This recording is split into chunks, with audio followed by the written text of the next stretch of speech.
गुरु प्यारी साध संगत जी, प्यार से कहना धन निरंकार जी। आशा करती हूँ सद्गुरु माता जी के आशीर्वाद से आप सभी बहुत अच्छे होंगे। इस निरंकार दातार का सिमरन कर रहे होंगे।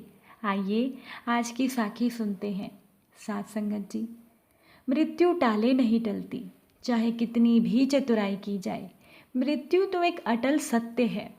एक पौराणिक कथा के अनुसार एक बार भगवान विष्णु गरुड़ पर बैठकर कैलाश पर्वत पर गए।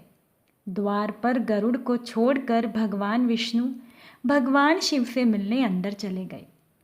तभी कैलाश की प्राकृतिक शोभा को देखकर गरुड़ मंत्रमुग्ध हो गए कि तभी गरुड़ की नज़र एक खूबसूरत सी छोटी सी चिड़िया पर पड़ी।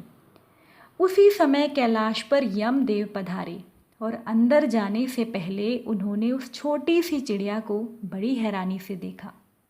साध संगत जी, गरुड़ समझ गए कि उस चिड़िया का अंत नज़दीक है और यमदेव कैलाश से निकलते ही उस चिड़िया को अपने साथ यमलोक ले जाएंगे। गरुड़ को चिड़िया पर दया आ गई। इतनी छोटी और सुंदर चिड़िया को मरता हुआ गरुड़ नहीं देख सकते थे, इसीलिए उन्होंने चिड़िया को अपने पंजों में दबाया और कैलाश से हजारों कोसों दूर एक जंगल में एक चट्टान के ऊपर छोड़ दिया और खुद वापस कैलाश पर आ गए।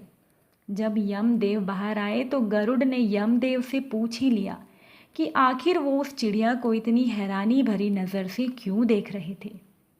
साध संगत जी, यमदेव ने कहा, गरुड़, जब मैंने उस चिड़िया को देखा तो मुझे ज्ञात हुआ कि वो चिड़िया कुछ ही पल के बाद यहाँ से हजारों कोसों दूर एक सांप के द्वारा खा ली जाएगी। मैं यही सोच रहा था कि वो इतनी जल्दी इतनी दूर कैसे जाएगी, पर अब जब वो चिड़िया यहाँ नहीं है तो निश्चित ही है कि वो मर चुकी होगी।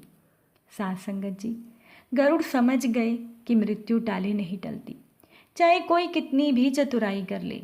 इसीलिए भगवान श्री कृष्ण ने कहा, करता तो वो है जो तू चाहता है, परंतु होता वो है जो मैं चाहता हूँ। साध संगत जी, मृत्यु तो एक अटल सच्चाई है, एक अटल सत्य है जो हर किसी को स्वीकार करना ही पड़ता है और करना ही होगा। एक बुजुर्ग दर्जी था, वो बीमार पड़ गया। अब उसे ऐसा लगने लगा कि जैसे उसके आखिरी दिन नज़दीक हो।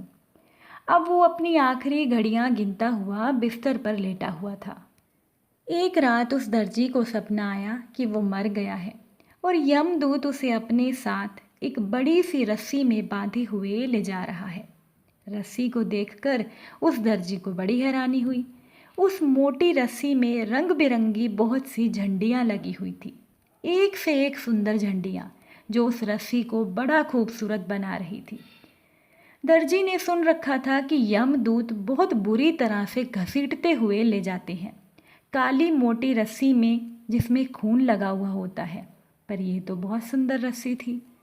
अब दर्जी को लगा कि शायद वो बहुत बड़ा पुण्यात्मा है, इसीलिए परमात्मा ने उसके लिए एक विशेष रस्सी भेजी है। फिर उसे ध्यान आया कि उसने कहीं पढ़ा है कि पुण्यात्माओं के लिए भगवान विमान भेजते हैं, उन्हें रस्सियों से घसीटा नहीं जाता। अब वो दर्जी तय ही नहीं कर पा रहा था कि वो पुण्यात्मा है कि पापी है। तो उस दर्जी ने सोचा, क्यों ना मैं यमदूत से ही पूछ लूँ। साध संगत जी, दर्जी ने यमदूत से पूछा, भाई, इस रस्सी में ये झंडियाँ क्यों लगी हैं, कोई विशेष कारण? यमदूत ने बताया, विशेष तो कुछ नहीं, पर जिन जिन के कपड़े तुमने इतने सालों में चुराए हैं उनके प्रतीक के रूप में ये झंडियाँ लगी हैं। इन्हें देखकर महाराज तुम्हारा हिसाब करेंगे, ये तुम्हारी चोरी का रहस्य खोल देंगी। यही समझो कि ये रंग बिरंगी झंडियाँ तुम्हारे कर्मों का बही खाता है। साध संगत जी, दर्जी को तो सांप सूंघ गया। उसने अब ध्यान से देखा तो वो झंडियाँ अंतहीन थी, उनका तो कोई अंत ही नहीं था, ना जाने कहाँ तक जाती थी। वो जहाँ तक देख भी नहीं सकता था वहाँ तक। उसे अपने कर्मों का जब दर्पण दिखा तो दर्जी घबरा गया और माफ़ी मांगने के लिए ज़ोर ज़ोर से रोने लगा, गिड़गिड़ाने लगा। इसी घबराहट में उसकी नींद खुल गई। दर्जी को समझ आ गया कि ये सपना था। वो यही सोचता है कि अब तो कुछ हो ही नहीं सकता। मरेगा तो उसे कर्मों का हिसाब तो देना पड़ेगा और नरक की यातना मिलनी तो तय है। उसे लगा कि काश ये सपना उसने पहले देख लिया होता तो कुछ पाप, कुछ चोरी कम की होती, पर अब क्या कर सकता था। ईश्वर की माया देखिए, कहाँ वो मरने वाला था, लेकिन थोड़े ही दिनों के बाद वो दर्जी बिल्कुल स्वस्थ हो गया। वो फिर से अपनी दुकान पर आने लगा। उसके 2 चेले थे जो इसके साथ काम करते थे। वो उन्हें काम सिखाता भी था।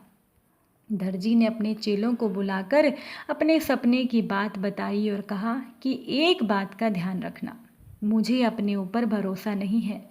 अगर कोई कीमती कपड़ा आ जाए तो मैं अपनी आदत से परेशान उस कपड़े को चुराऊंगा ज़रूर, क्योंकि बुढ़ापे में आदत बदलनी मुश्किल है। इसीलिए तुम जब भी देखो कि अगर मैं कोई कपड़ा चुरा रहा हूँ, तुम बस इतना कह देना कि झंडी में ये कपड़ा है, ताकि मैं संभल जाऊँ। साथ संगत जी, ऐसे 3 दिन बीते। दिन में कई बार उस दर्जी के चेलों को कहना पड़ता, मालिक झंडी में ये कपड़ा है, झंडी में ये कपड़ा है। ये सुनकर वो दर्जी रुक जाता। 3 दिन तो काट लिए, पर चौथे दिन बड़ी मुश्किल हो गई।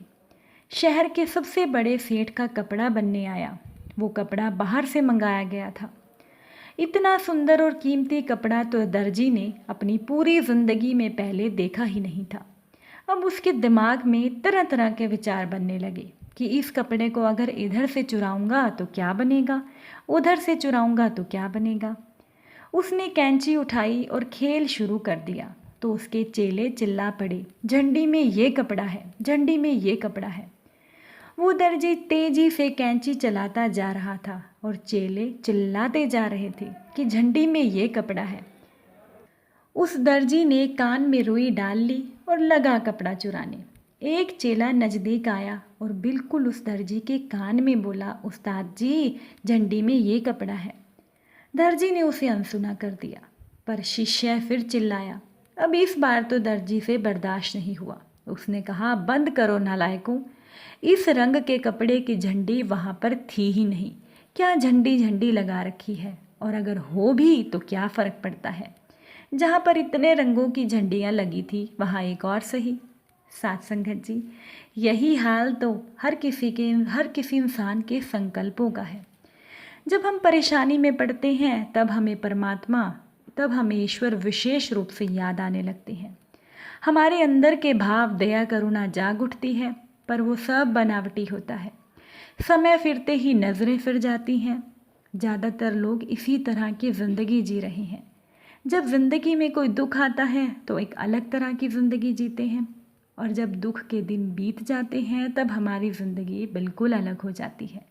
अगर हम ज़िंदगी दोहरी जी रहे हैं तो फल भी तो हमें दोहरा ही मिलेगा। इसीलिए हमें हर पल एक ही बात याद रखनी है कि मृत्यु तो एक अटल सत्य है। मृत्यु तो होनी ही है, तो क्यों ना जो हमें जीवन मिला है, हम उसे अच्छे कर्मों में लगाएं। दुख पड़ने पर हम निरंकार को याद करते हैं, तो क्यों ना हम हर समय इसे ध्यान रखें। हम खुशी में भी निरंकार दातार को याद रखें।